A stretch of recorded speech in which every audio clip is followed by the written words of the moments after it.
Et je lance Audacity. Oui, donc aujourd'hui, avec Optimisation Entreprise, Olivier Dassigny. Olivier, bonjour, tu vas bien? Bonjour Stéphane, très bien et toi? Super, merci d'être venu, c'est super gentil. Est-ce que tu peux te présenter pour qu'on sache qui tu es? Et puis après, une fois qu'on aura effectivement le poids de ta parole, tes origines, on rentrera sur MySQL, Oracle, etc. Alors, je m'appelle Olivier Dassigny, je suis dans l'écosystème MySQL et l'open source au sens large du terme depuis une vingtaine d'années maintenant. Le temps passe vite. Alors, pour faire simple, j'ai commencé en tant que développeur PHP, et développeur et formateur PHP. Et puis, dans la boîte où j'étais, on a eu l'opportunité en fait d'être partenaire MySQL, MySQL France. MySQL France est arrivé, donc ils étaient une poignée en fait, hein, et ils cherchaient une boîte un partenaire pour faire des formations. À Et du coup, l'époque de Cajarno? à l'époque de Cage, effectivement, D'accord. Tu étais chez Anaska avec Cyril? exactement, c'est Anaska, D'accord, ok, d'accord. avec Cyril, avec Romain et bien d'autres. Et donc, du coup, j'ai quoi? Donc voilà, j'étais développeur PHP, formateur PHP. Et comme j'ai un background de base de données, ben voilà, lorsqu'ils ont cherché des partenaires pour faire des formations, ben, j'ai été désigné volontaire. J'ai découvert MySQL à ce moment-là. Et j'ai été formé ben, par l'équipe MySQL. Et puis, ça a commencé comme ça, un coup de foudre en fait, simplement. Ok. Et tu es ingénieur de formation? Qu'est-ce que tu as comme formation? Alors moi j'ai une formation assez, on va dire, assez classique, universitaire en fait. Donc j'ai fait des études orientées développement. J'ai découvert la base de données. Donc un doc de maths, une licence d'informatique. Voilà, c'est ça, c'était D'accord. exactement ça. Et d'ailleurs pour la petite histoire, fun fact, j'ai découvert la base de données en licence, je crois, en licence ou peut-être un petit peu avant d'informatique. C'était sur du Postgre en fait. Ah oui. Donc j'ai découvert, voilà, j'étais à l'université anti-Guyane, donc on n'a pas beaucoup de moyens là-bas. Et on a du soleil, mais pas beaucoup de moyens. Et du coup, voilà, l'open source, c'est très indiqué, notamment pour ce type de contexte. Et j'ai découvert la base de données. Et je me suis dit, en fait, quand j'ai découvert la base de données là-bas, je me suis dit, mais jamais je travaillerai dans les bases de données. C'était un autre monde. Et puis voilà, quelques années plus tard, je me suis spécialisé là-dedans. D'accord. Postgres, c'était en quelle année ça? 2003, 2004? Sur moi, dans ces eaux-là, je suis pas très bon en année, ça remonte. J'avais pas de cheveux blancs à l'époque, en tout cas, mais ouais, ça date. Déjà à l'époque, c'était extrêmement en avance, Postgres, hein. Bon, il fallait faire ses propres index, mais si je me souviens bien, les concepts de clés étrangères et de relationnel étaient plus avancés que MySQL au départ, à Ouais, cette époque-là. ouais, tout à fait. En fait, le concept est différent. Postgre se veut, on va dire, la version open source de la base de données Oracle. Donc Oracle qui reste la référence en termes de base de données, en termes de voilà, la base de données la plus avancée.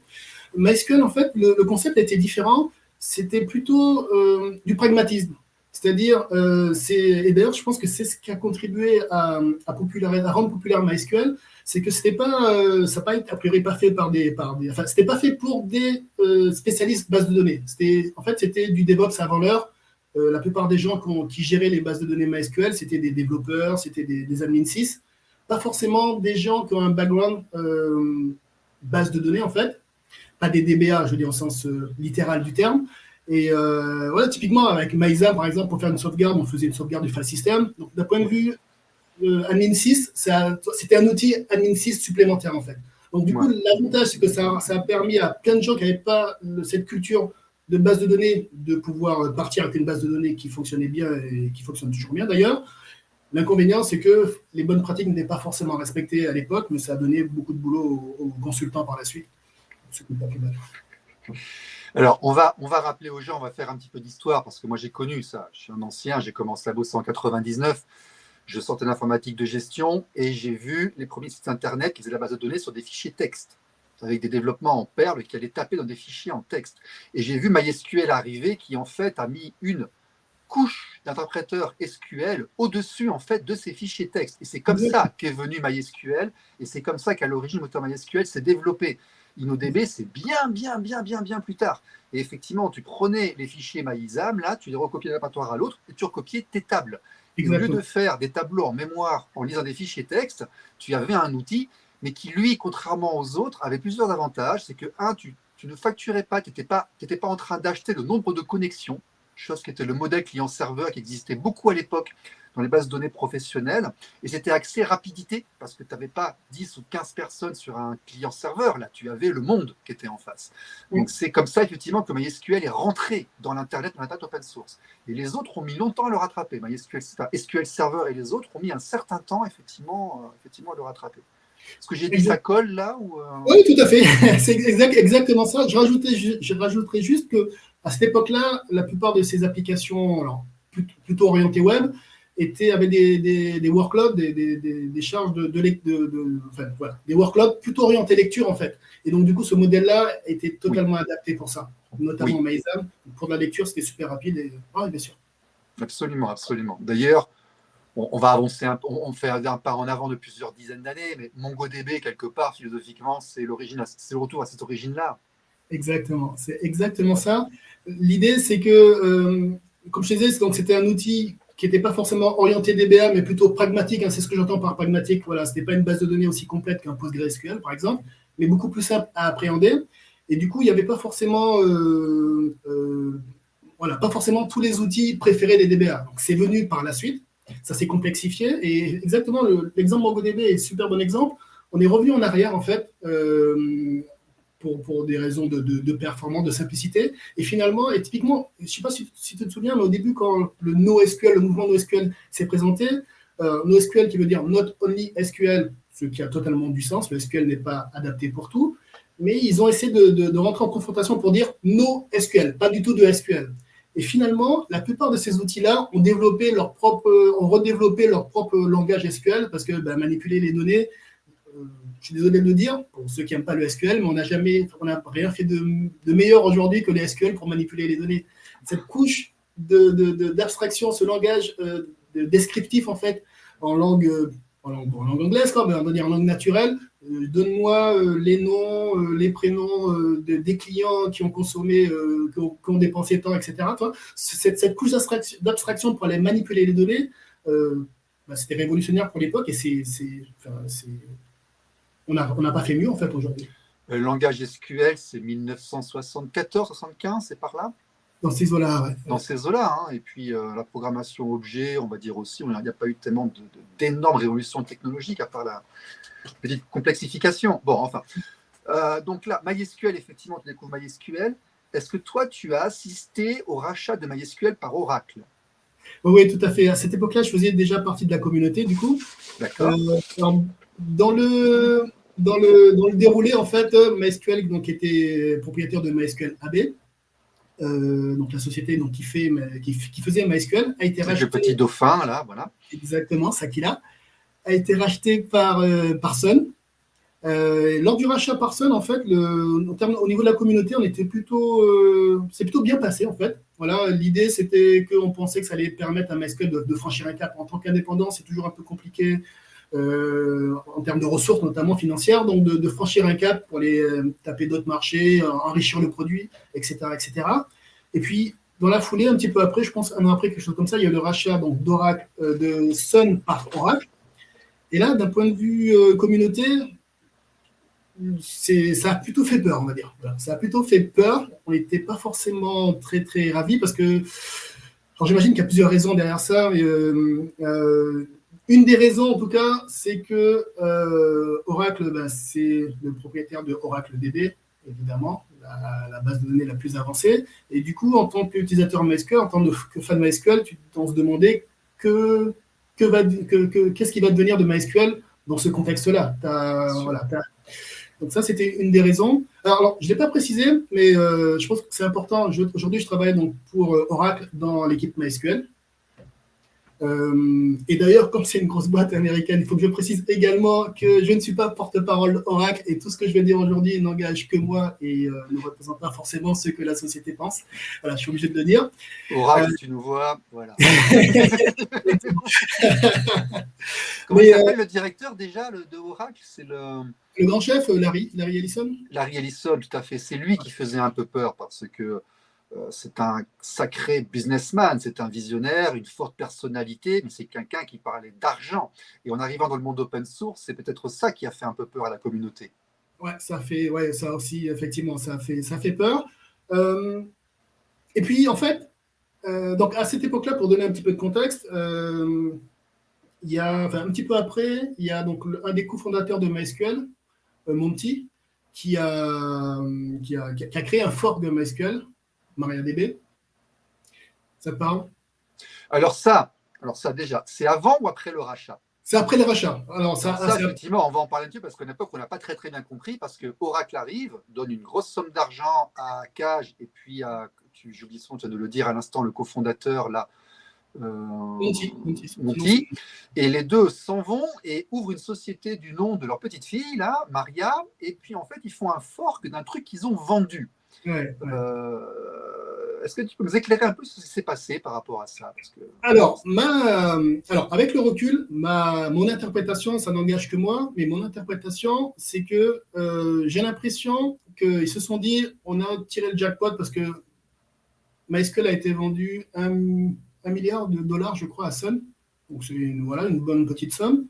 Et mon interprétation, encore une fois, c'est qu'ils se sont dit, on peut refaire le coup, en fait. Et je pense que c'est ce qu'ils ont essayé de faire avec le fork MariaDB. Ils ont essayé de le vendre 2 fois. Ouais, voilà, c'est mon interprétation. Bon, ça n'a pas marché la deuxième fois, pour un certain nombre de raisons. Pour la petite histoire, moi, quand Monty, l'équipe, a créé MariaDB, j'étais plutôt fan en fait de ce concept-là, parce qu'encore une fois, on avait plutôt peur pour MySQL, on ne savait pas ce qu'il allait devenir. Et puis, il y avait un beau conte, entre guillemets beau, en tout cas, conte qui a été monté en gros. C'est l'image du méchant Oracle versus le gentil MariaDB.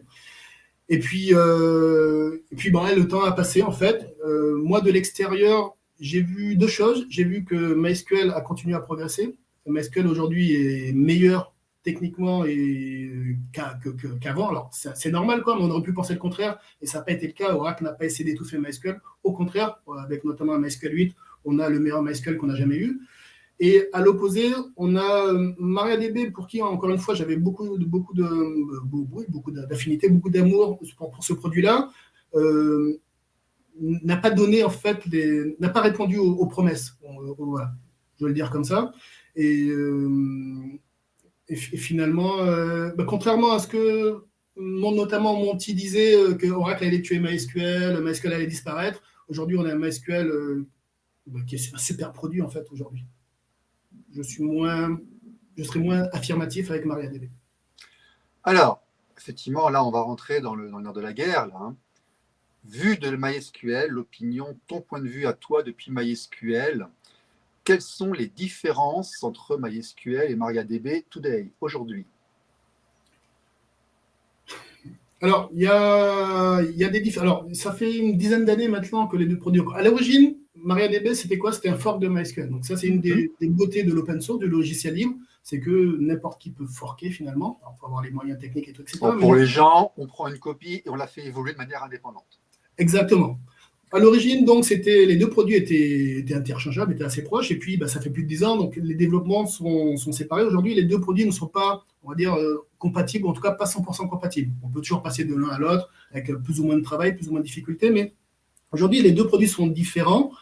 Donc, il y a quelques petites différences techniques. Pour être honnête, je ne suis plus trop MariaDB depuis pas mal d'années, donc je ne pourrais pas faire une liste. Donc, il y a quelques petites différences techniques. Pour moi, la grosse différence, c'est que chez Oracle, on a en fait MySQL, c'est plein de produits. Il n'y a pas que le serveur, quoi. Mais voilà, les équipes ont, je me souviens plus trop des chiffres, ont été multipliées par 2, par 3, par 4. Il y a beaucoup plus de monde aujourd'hui qui travaille sur MySQL qu'à l'époque de MySQL AB ou que de Sun, en fait. Donc, les équipes ont grossi. Et puis, voilà, si d'un côté, je ne vais pas donner de chiffres, mais enfin, donner des chiffres approximatifs, mais si d'un côté, tu as 10 personnes pour le développement, et de l'autre côté, tu as 100 pour le développement, tu n'as pas la même qualité de produit, tu n'as pas la même qualité de produit. Voilà. Pour moi, la principale différence, c'est une différence de qualité. Chez MySQL, on a Facebook comme client, on a Twitter, on a Booking.com, on a, voilà, pas que des grands noms, mais un certain nombre de grands noms, et ces gens-là sont super exigeants avec nous, en fait. Donc, ça nous pousse à développer un produit, alors qui n'est pas forcément le meilleur, qui n'est pas le meilleur, je ne le pense pas d'ailleurs, mais en tout cas, qui est un produit qui fonctionne bien dans leur contexte, c'est-à-dire at scale, de fortes, gros besoins de performance, et qui reste également super simple à gérer en fait. Ça, je pense que c'est une des différences principales entre MySQL et la plupart des autres bases de données, c'est que MySQL reste simple à gérer. C'est chez Booking, par exemple, qui disait qu'ils ont plusieurs milliers d'instances MySQL et ils ont que 5 ingénieurs de base de données en fait pour gérer tout ça. Et ça, c'est une des choses qu'ils apprécient beaucoup chez MySQL, c'est que ça reste simple à opérer at scale. En fait. Oui, il n'y a pas de table space comme chez Oracle, il y a peut-être moins de petites choses. Il y a des table space en l'occurrence, mais oui, ça c'est pas là. On peut pas, pour être honnête, on peut pas comparer en termes de fonctionnalité Oracle DB et MySQL. Oracle, ça reste la référence, la base de données la plus avancée. Voilà, ça c'est loin devant tout le monde. Donc il n'y a pas toutes les fonctionnalités, mais dans la philosophie qu'on a chez nous, chez MySQL, c'est pas de développer toutes les fonctionnalités. C'est pas ça du tout la philosophie. La philosophie, c'est d'être pragmatique, de correspondre aux besoins de nos clients. Donc il n'y aura pas tout. Si tu cherches une base de données où il y a tout, ben, il y a Oracle DB. Il y a Postgre qui est un bon choix également. Il y a moins de choses, mais voilà, qui est un bon choix. Par contre, chez MySQL, il n'y a pas tout, mais il y a a priori ce dont tu as besoin et ça va fonctionner de façon performante et ça fonctionne bien en fait. Donc c'est ça. Fiabilité, performance. Quand tu parles de clients, ce sont des utilisateurs ou ce sont vraiment des clients dans un modèle commercial? Alors, les noms que j'ai cités, c'est des clients dans un modèle commercial. Voilà, pour le coup, ouais, c'est des clients. Mais effectivement, il y a aussi les utilisateurs. En fait, les clients sont un sous-ensemble de nos utilisateurs parce que Bien le sûr. modèle, en fait, il est simple, hein, et c'est open source. Moi, j'ai aucun souci avec le business. Je veux dire, mais là. Alors, qu'est-ce qu'est l'offre commerciale de MySQL? Qu'est-ce que les clients peuvent attendre de Oracle MySQL? Qu'est-ce que vous leur apportez? Quelle est la force en fait de l'offre? Super bonne question. Ça, effectivement, c'est quelque chose qui n'est pas forcément compris, même en interne chez nos collègues Oracle, donc côté base de données, en fait, qui eux font le produit closed source Oracle. En gros, c'est gratuit. Pourquoi j'irais payer pour utiliser un produit gratuit? C'est une remarque qu'on a assez souvent. Effectivement, la version communautaire est accessible. Alors, j'aime pas le terme gratuit. Effectivement, tu peux l'avoir gratuitement, l'utiliser gratuitement. Mais en fait, il n'y a jamais rien qui est gratuit. Il faut payer. On va faire une petite parenthèse. Gratuit, il y a la traduction du mot anglais free qui n'a pas forcément la même signification en français. C'est pour ça que dans le monde francophone, il y a aussi peut-être ces problèmes de compréhension. Free, ça veut dire en fait que le code est accessible, qu'on regarde ce qu'il y a dedans. Ce n'est pas forcément propriétaire. Ça ne veut pas dire qu'il n'y a pas d'argent. C'est ça. C'est exactement ça, la philosophie. Alors, pour être honnête, je pense que 9 utilisateurs ou clients, enfin, utilisateurs sur 10 n'est pas intéressé par cette partie logicielle libre, mais plutôt intéressé par un produit professionnel que j'utilise gratuitement et que j'utilise gratuitement dans un contexte professionnel d'ailleurs. C'est pas forcément pour une petite association ONG, etc. Mais bon, voilà. Donc, c'est free, tu peux y accéder gratuitement. Et donc, ça, c'est le modèle, ça, c'est la version communautaire de MySQL. On a une version donc, dite entreprise, une version payante. Cette version-là, en fait, c'est quoi? C'est la version communautaire plus des choses. Les choses, c'est quoi? C'est notamment du support. Donc, on a une équipe de support 24 heures sur 24, 7 jours sur 7, multilangue, dont le français, évidemment. Donc, ça, c'est déjà, pour moi, ça, c'est une des plus-values fortes, en fait. Il faut voir ça comme une assurance. Concrètement, l'assurance, tu n'en as jamais besoin, sauf le jour où tu as un souci. Et tu es content d'avoir l'assurance avec les professionnels pour t'aider en fait le jour du souci. Donc ça, c'est le support fait par mes collègues, les collègues de chez MySQL. Après, on a également des outils donc pour superviser le serveur, pour faire de la sauvegarde à chaud. Donc ça, c'est de l'outillage, on va dire, opérationnel, qui est plus évolué que les équivalents open source, en fait, fournis de base.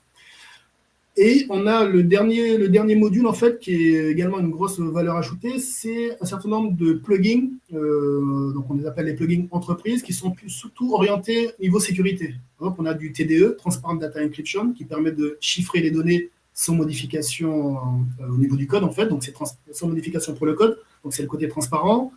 On a du data masking, donc qui permet d'obfusquer, de masquer les données sensibles, par exemple.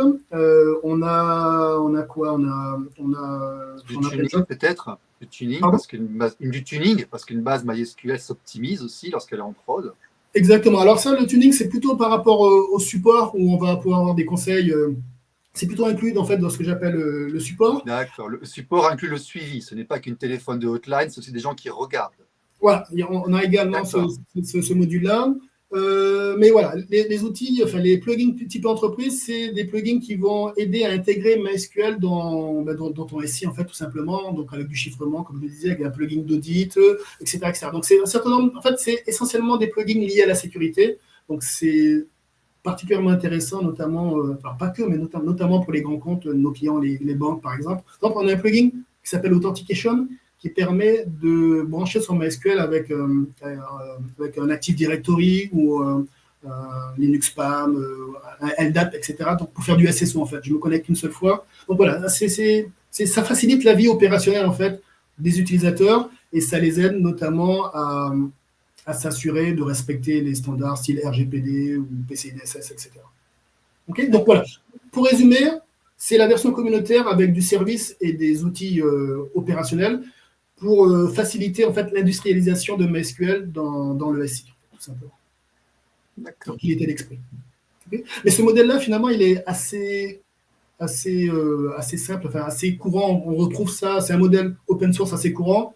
La version communautaire, on va dire le ticket d'entrée, qui est une version qui n'est pas une version d'essai, qui est une version qu'on utilise telle qu'elle. Hein. Moi, dans la plupart des boîtes où je suis passé en tant que DBA, on travaille avec la version communautaire. Donc, mes employeurs ne payaient pas de licence. Par contre, ils me payaient moi, et moi, je faisais le support, je faisais l'intégration, et tout, etc. Donc, ça, c'est un modèle très classique.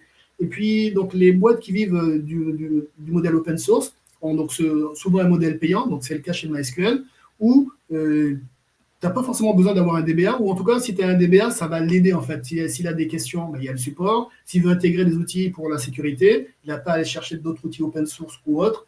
Il va prendre les outils co-fournis qui sont adaptés en fait à MySQL, qui évoluent avec MySQL, etc. Donc ça tranquillise le DBA et ça lui permet de passer plus de temps sur la partie métier et moins de temps sur les parties opérationnelles. Ok. Est-ce qu'il y a une suite de développement qui est incluse, comme par exemple Oracle vient avec Oracle Enterprise, Java for Enterprise, des choses comme ça, des choses pour développer des écrans d'entrée-sortie. Ça s'est fait. Vous avez développé ça aussi avec MySQL ou Non, chez MySQL, on n'a pas ça. Non, on n'a pas d'outils comme ça. On a comme outil, on va dire, externe, par exemple, on a comment ça s'appelle, un opérateur Kubernetes. Donc, ça permet de déployer des clusters MySQL en mode conteneur dans Kubernetes. Donc, en fait, voilà, on a un plugin qui va cluster MySQL, des serveurs MySQL sur plusieurs serveurs, en fait, parce qu'ils prennent beaucoup de taille, et puis on mutualise plusieurs machines, plusieurs serveurs pour une seule base de données afin d'avoir du CPU dessus, de la mémoire. Voilà, c'est ça, du CPU, de la mémoire, etc. Ou pour effectivement répondre à plus de charges, ou pour du achat, tout simplement, pour de la haute disponibilité. L'idée, c'est que si j'ai une seule instance MySQL, un seul serveur, il tombe, ben, j'ai plus de service. Quand j'ai un cluster, donc plusieurs instances, donc c'est une base de données distribuée, en fait, finalement, si j'en ai un qui tombe, ben, le service continue, en fait, donc pour assurer la continuité du service. Donc voilà, on a des outils externes, mais non, pas ceux dont tu parlais, non. D'accord. Quelles sont les technologies les plus utilisées avec MySQL aujourd'hui? On sait que historiquement, ça a été certes PHP qui avait une très grande place, mais aujourd'hui, qui s'interface avec MySQL? Les gens qui travaillent avec MySQL sont sur quel langage de développement et quel techno? Alors, on va dire tous les langages, ou en tout cas la plupart des langages les plus connus, mais parmi ce qu'on va retrouver le plus souvent, en tout cas dans mes clients, il y aura du PHP évidemment, toujours, du Java, beaucoup de Java, notamment chez les grands comptes, style banque, etc. Ouais, ils font beaucoup de J2E. Ouais. Exactement. Je pense que les deux principaux, c'est ça, c'est PHP, du Java, et puis on va retrouver aussi dans certains contextes C, C++. Mais ouais, le top 2, c'est Java, PHP. D'accord. Ok. Alors, comment est-ce que MySQL Oracle envisage ce grand tournant qu'il y a actuellement avec l'intelligence artificielle dont on parle beaucoup depuis plusieurs semaines, plusieurs mois et autres? Chez Oracle, là, vous faites quoi avec ça, avec l'IA? Qu'est-ce qui se passe? Alors, c'est vrai que l'intelligence artificielle, c'est un peu le buzzword du moment. Oui, ça, c'est bon mot, ça. Buzzword, c'est parfait, j'aime beaucoup. Ah oui, c'est très bien, ça. À toutes les sauces. Et donc, Oracle, effectivement, comment dire, prend ça au sérieux en un outil. Donc, je vais parler évidemment, alors je ne vais pas parler d'Oracle, la société, mais je vais parler au niveau MySQL. Donc, au niveau MySQL, en fait, on a un nouveau produit. Alors, ça fait peut-être 2 ans maintenant qu'il est sorti, mais un produit qui est disponible que sur le cloud qui s'appelle MySQL HeatWave. Donc, c'est une version MySQL PaaS, Platform as a Service. Donc, c'est un service MySQL disponible sur le cloud Oracle, Oracle Cloud Infrastructure, mais également disponible sur AWS et sur Azure aujourd'hui. Et ce service qui s'appelle MySQL HeatWave, alors MySQL HeatWave Database Service, donc ça c'est la version PaaS. Donc en fait, MySQL HeatWave, alors c'est un peu compliqué, mais je vais essayer de simplifier. C'est compliqué au niveau du nommage. Donc MySQL HeatWave Database Service, c'est la version MySQL qu'on connaît, mais dans le cloud. D'accord. Dans le cloud d'Oracle dans le cloud d'Oracle notamment. Il y a différentes fonctionnalités, et une de ces fonctionnalités, c'est MySQL HeatWave. Ok, c'est la petite complexité. Donc, c'est MySQL HeatWave, c'est quoi? C'est une sorte de MySQL survitaminé. Alors, tu vas comprendre le rapport avec l'intelligence artificielle. Donc, le MySQL HeatWave, c'est du MySQL survitaminé. En fait, la partie HeatWave, en fait, c'est un cluster en mémoire, sans rentrer dans les détails, qui va permettre d'accélérer les requêtes, en fait, tout simplement. Donc, concrètement, aujourd'hui, un MySQL, on a des clients qui ont plusieurs terras de données, un petit peu moins. On peut faire, donc, MySQL est optimisé pour l'OLTP, donc des workloads transactionnels. Ok. Aujourd'hui, pas mal de clients certains de clients ont jusqu'à 5-6 terras, enfin, même peut-être plus, mais en tout cas en OLTP, voilà, on tourne bien avec ce montant-là. Mais c'est plutôt orienté au LTP. On peut faire, grâce à MySQL HeatWave, on peut faire de l'analytique avec MySQL. Donc là, sur l'analytique, on est sur des workloads qui sont un petit peu différents. Donc, c'est plus des requêtes qui sont plus compliquées, on va dire, plutôt compliquées sur des gros volumes de données. Donc, l'analytique, c'est quoi? C'est pour générer des rapports, pour générer des rapports, des dashboards, des choses-là. Donc, on va sûrement travailler avec beaucoup de données.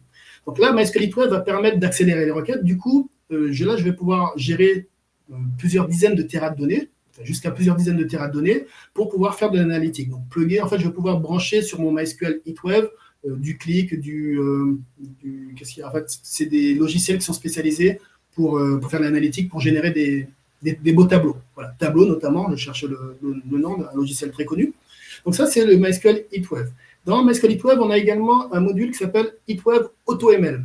AutoML, c'est pour Auto Machine Learning, apprentissage automatisé. Ouais, j'allais y venir. Ouais.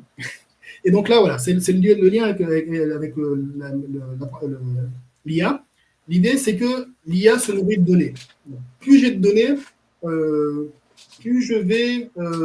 plus a priori, j'ai de la matière pour pouvoir développer de nouveaux services. Et c'est ce que permet notamment le machine learning, l'apprentissage automatisé. Avec HeatWave, en fait, de pouvoir simplement créer un modèle d'apprentissage automatisé. Donc, pour ceux qui connaissent, faire de la régression ou classification aujourd'hui. Et en fait, ça, quand je dis simplement, c'est sans besoin de sortir les données, sans besoin d'avoir des connaissances en Python ou autre langage, sans besoin d'avoir de connaissances poussées en termes de data scientist. Je vais pouvoir, avec MySQL HeatWave AutoML, mes données sont dans MySQL et générer en fait faire de l'apprentissage, en fait, générer mon modèle en utilisant que des procédures stockées. En fait. Donc c'est super simple pour un DBA comme moi qui n'est pas du tout data scientist. Je peux créer, et j'ai déjà créé en fait des modèles de machine learning.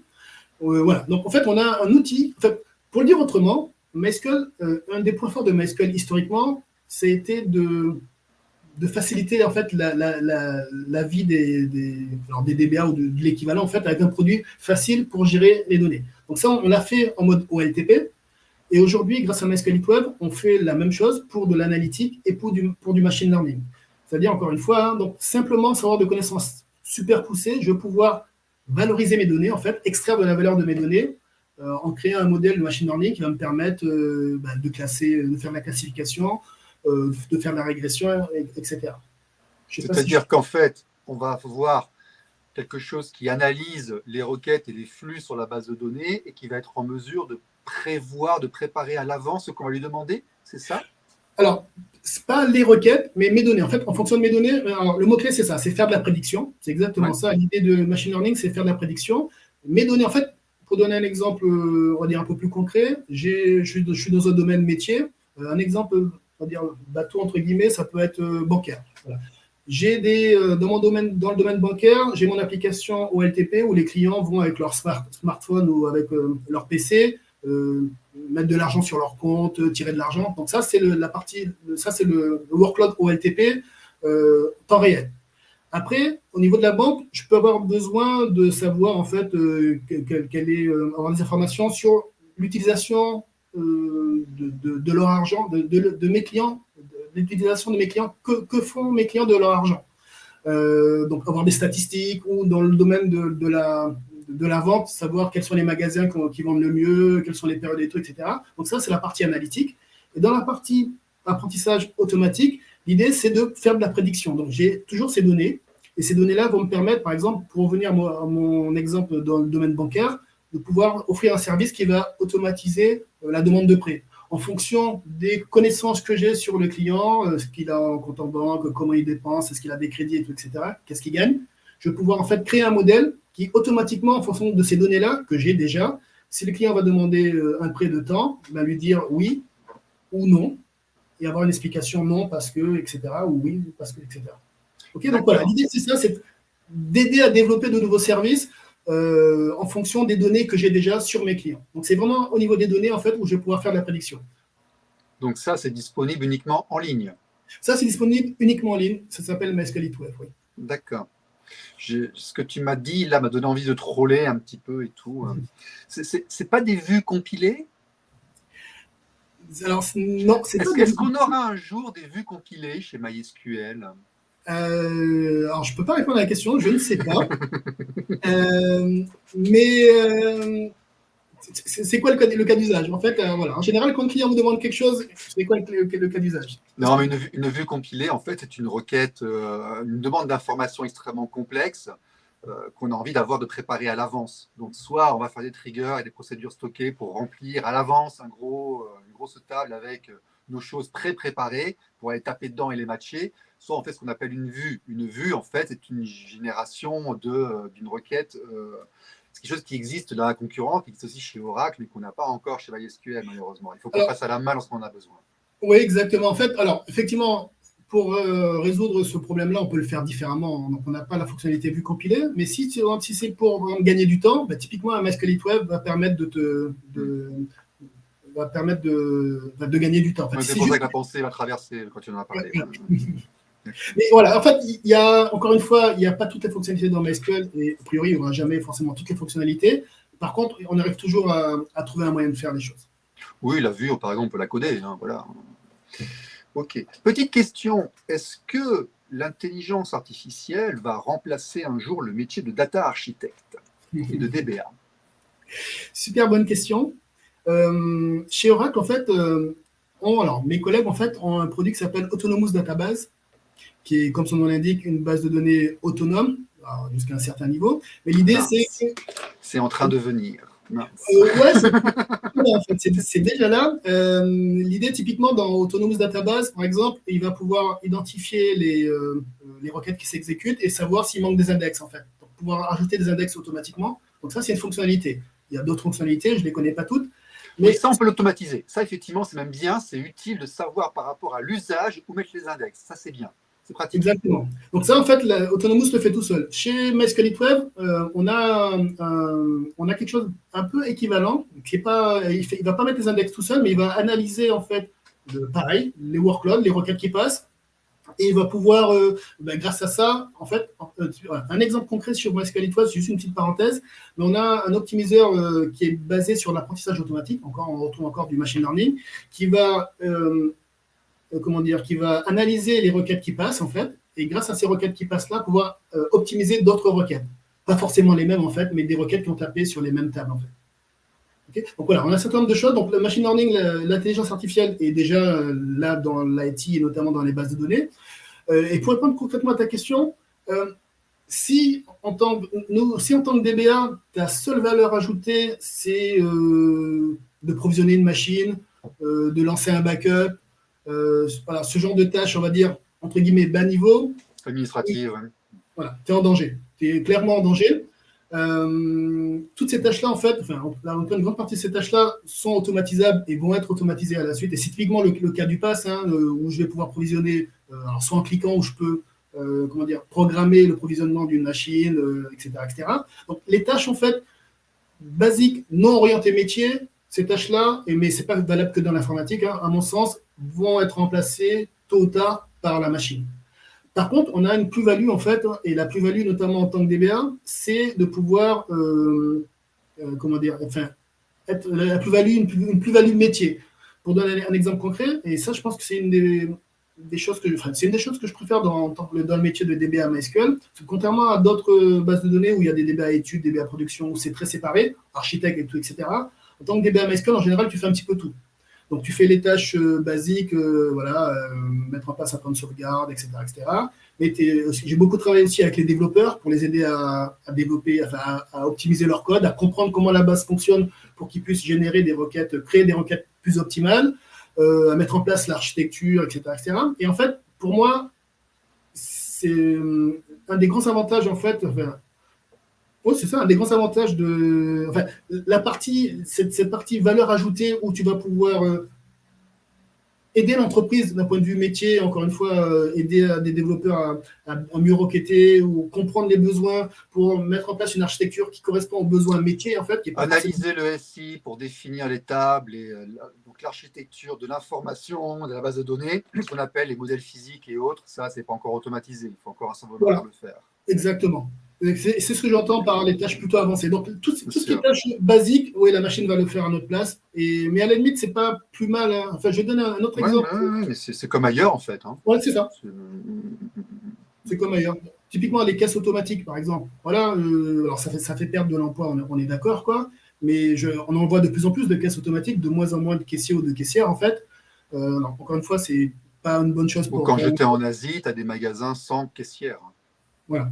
Et ça va se développer, en fait. Il n'est pas question de dire que c'est bien ou c'est mal, c'est comme ça, voilà. C'est comme ça, voilà, c'est ça. Ok. Bon, conclusion. Qu'est-ce qui arrive chez vous, chez MySQL Oracle? Est-ce que vous avez une actualité, un futur, un avenir? C'est quoi les grands projets qui viennent, les actualités? Qu'est-ce que vous allez nous sortir, nous offrir bientôt? Alors, déjà, je pense que la première chose à dire, c'est que le MySQL n'est pas mort, loin de là, continue à progresser, parce que ça fait partie des choses qu'on pouvait entendre par-ci et par-là. Non, Oracle n'a pas tué MySQL, bien au contraire. Donc, le produit a progressé depuis le rachat, depuis plus de 10 ans, évidemment, et continue à progresser. Donc, il y a un certain nombre de choses qui vont continuer à sortir. On a un plugin, donc parmi les choses dont je peux parler, on a un plugin pour VS Code, Microsoft Visual Studio Code qui va sortir, un plugin pour MySQL Shell. Pour ceux qui sont DBA MySQL et qui ne connaissent pas MySQL Shell, je vous laisserai aller regarder. Vous allez voir, ça va devenir votre meilleur ami. C'est un client texte super évolué. Ça va rejoindre ce qu'il y a sur MySQL Server. On va pouvoir coder un petit peu directement dans MySQL. Alors, en fait, MySQL Shell, donc c'est un client texte qui permet entre autres de manipuler les données, donc en SQL, mais également les requêtes, tout ça, là. Oui. Exactement, mais également de façon native en JavaScript et en Python. Donc, pour tout ce qui est automatisation, DevOps au sens large du terme, ça a du sens. Je vais pouvoir automatiser des tâches. Il y a de l'outillage en fait embarqué dans l'outil MySQL Shell. J'ai des outils pour faire des sauvegardes, des restaurations. J'ai de l'outillage pour vérifier ma base de données avant une migration, par exemple, savoir si je peux migrer tel quel ou si j'ai des choses à faire. Donc voilà, c'est vraiment un outil central pour le DBA. Encore une fois, si aujourd'hui tu es DBA MySQL et tu ne connais pas MySQL Shell, vas-y, fonce, tu verras, tu me remercieras plus tard. On a quoi? Donc, on a un certain nombre de nouvelles choses qui vont sortir, je ne vais pas pouvoir en parler. Par contre, on continue à se développer dans le cloud. J'ai parlé de MySQL HeatWave tout à l'heure. Donc, voilà, on va dire la base, la fonctionnalité premium sur le cloud. On a un MySQL HeatWave Lakers qui va sortir. Lakers, je ne sais pas si ça parle à tout le monde, mais dans l'idée, en fait, c'est qu'on a de plus en plus de données à exploiter. C'est ce qu'on a vu tout à l'heure avec l'analytique déjà, puis l'apprentissage automatique par la suite. Un autre niveau, c'est tout ce qui est data lake, en fait. L'idée, c'est qu'aujourd'hui, mes données, elles ne sont pas forcément que dans ma base de données. Donc, j'ai mes données dans ma base de données, mais j'ai des données qui sont externes, dans des fichiers plats, CSV ou autres, etc. Donc, l'idée du data lake, c'est d'avoir une sorte de repository qui va me stocker tous ces types de données structurées, non structurées, semi-structurées, que je vais pouvoir exploiter pour faire de l'analyse prédictive, donc machine learning, ou de l'analyse descriptive, analytique. Donc, en fait, pour le dire autrement, avant, j'avais un data warehouse, mes données étaient structurées dans mon data warehouse et je faisais mon analytique, je faisais mes requêtes d'analytique dessus. Aujourd'hui, mes données ne sont pas forcément que structurées, donc voilà, j'ai plein de types de formats différents, donc j'ai besoin de quelque chose pour stocker tout ça. Et l'idée du lakehouse, en fait, c'est que grâce à MySQL 12, je vais pouvoir joindre concrètement, faire des jointures entre des données qui sont dans le MySQL, stockées dans DynamoDB, mais également des données qui sont sous format CSV, sous format Parquet ou autre. Je lui donne tout comme ça, je n'ai plus besoin, moi, manuellement, de refaire l'injection de tout ce que j'ai. D'accord. Exactement. Les données vont être stockées dans un object storage, donc en gros sur un disque dur dans le cloud. Elles vont être stockées dans du MySQL et je vais pouvoir faire des jointures entre ces différents types de données en fait. S'ils sont appelés, nommés, identifiés comme il le faut. Oui, voilà. En gros, j'ai une structure à créer. Et puis, une fois que une structure qui va correspondre à mon fichier CSV, à mon fichier Parquet, etc. Et une fois que j'ai ma structure, c'est comme si c'était une table en fait pour MySQL. Sauf que les données. Ok, d'accord. Okay. C'est une interprétation au-dessus qui te permet d'accélérer. Okay. Exactement. Bah, c'est intéressant, c'est très très intéressant. Ok. Est-ce qu'il y a autre chose à dire? Écoutez, MySQL est là. Et puis voilà. Merci pour ceux qui utilisent MySQL. Et puis ceux qui ne connaissent pas ou qui utilisent pas encore, n'hésitez pas. Non, c'est le sens de l'histoire. Merci Olivier, merci beaucoup. Merci à toi Stéphane, au plaisir. Okay. J'arrête le